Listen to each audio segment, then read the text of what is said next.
শীতের সকাল সরিষা ফুলে ভরে গেছে পুরা দেশময়, পুরা গ্রাম এলাকা, পুরা ক্ষেত খামার। ভালো লাগার জায়গা থেকে আমিও চলে আসলাম। আসসালামু আলাইকুম, কেমন আছেন আপনারা?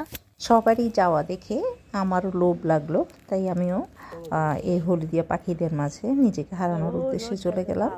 যেহেতু আমি সরিষা ফুলের উদ্দেশ্যে সেই কুয়াশা মোড়ানো সৌন্দর্য দেখতে আসলাম, তো সেজন্য আমি সকালবেলা না উঠে পারলাম না। তো যেহেতু না উঠে পারলাম না গিয়েছি, সেজন্য আপনাদের সাথে এই সরিষা ফুল বলেন, এই যে শিশির ভেজা সরিষার পাতাগুলো, শিশিরে মোড়ানো স্নিগ্ধ সকাল, গ্রামময় হলুদিয়া পাখির মেলা, তো সুন্দর মনোরম দৃশ্যগুলো যদি আপনাদের সাথে শেয়ার না করি তাহলে কি চলে বলেন?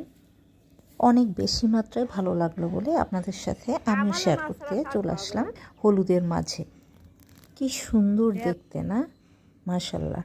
মনে হচ্ছে যেন হলুদিয়া পাখির মেলা বসেছে। সত্যি কথা বলতে কি, এই এই দৃশ্যগুলো আসলে কেউই মিস করা উচিত না। কি সুন্দর না, মানে হলুদিয়া পাখিগুলো সবুজের প্রত্যেকটা গাছের উপর, সবুজ গাছের পাতার উপর, গাছের উপর মানে বসে বসে আছে। এই সময়টাতে আমরা যারা গ্রামে যাই, শহর কেন্দ্রিক আপনারা বা আমরা বা আমাদের মতো অরহামেশা না দেখা মানুষগুলো যদি এই সিজনে মানে গ্রামে যায়, তাহলে এই সুন্দর মনোরম পরিবেশ আর অনেক সুন্দর অপরূপ দৃশ্য দেখার সৌভাগ্য মেলে।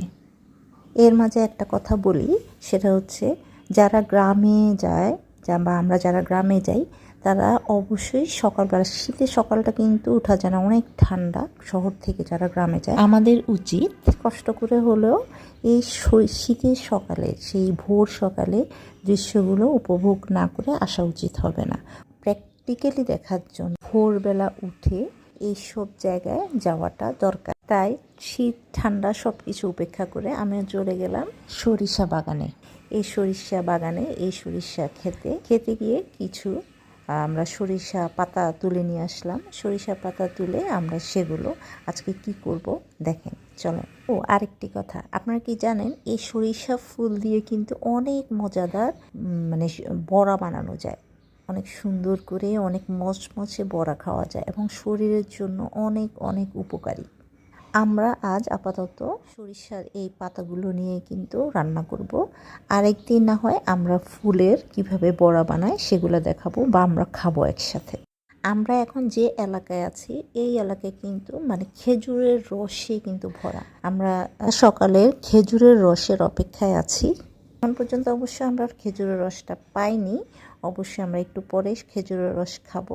আমরা এরই মধ্যে সরিষার পাতাগুলো কিন্তু তোলা শুরু করলাম, যেহেতু আমরা সরিষার পাতার আজকে ভাজা খাবো, কাঁচা সরিষা পাতার ভর্তা খাবো বা সালাদ বলেন, যাই বলেন। সরিষার শাকে পালং শাকের চেয়েও কিন্তু বেশি পুষ্টিগুণ আছে, মানে ভিটামিন এটা পালং শাকের চেয়েও বেশি আছে। কমলা লেবুতে যে ভিটামিন সিটা আছে তার চেয়েও বেশি এই সরিষার শাকে বিদ্যমান ভিটামিন সি। আর এই রান্নাটা যদি হয় মাটির চুলার পাশে বসে যদি রান্নাটা দেখা হয় বা করা হয়, তাহলে কেমন মজা হয় বলেন তো?